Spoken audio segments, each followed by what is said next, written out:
mereka terasa ia kritikan pedas kepada guru mereka. Di mana kami di sini saya rasa hampir semualah tak terasa pun. Yang terasa Kak Emma kutuk guru dia.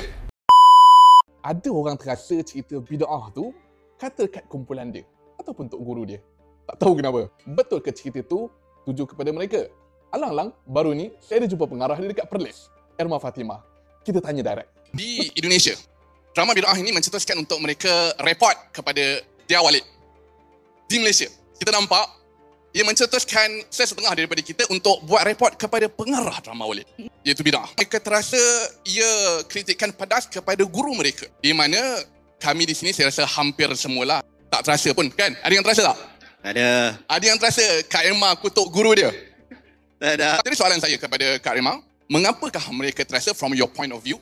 Dan juga adakah Kak Emma sebenarnya memang nak attack mereka ke? Kenapa puak-puak tertentu meletup dan rasa terbakar dengan bid'ah? Adakah saya berniat untuk membantai mereka? Tak. Saya tidak ada niat untuk membantai siapa pun.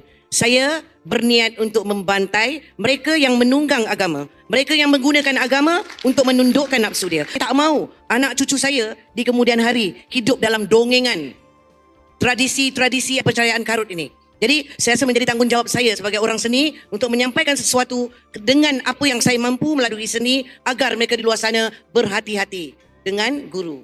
Sekian jawapan daripada pengarah drama bid'ah. Perlu juga saya nak clarify, kita tak sucikan cerita tersebut. Kita tak kata cerita itu tak boleh dikritik. Bahkan Ustaz Shihab yang berada di sebelah Puan Irma Fatimah pun ada bagi kritikan.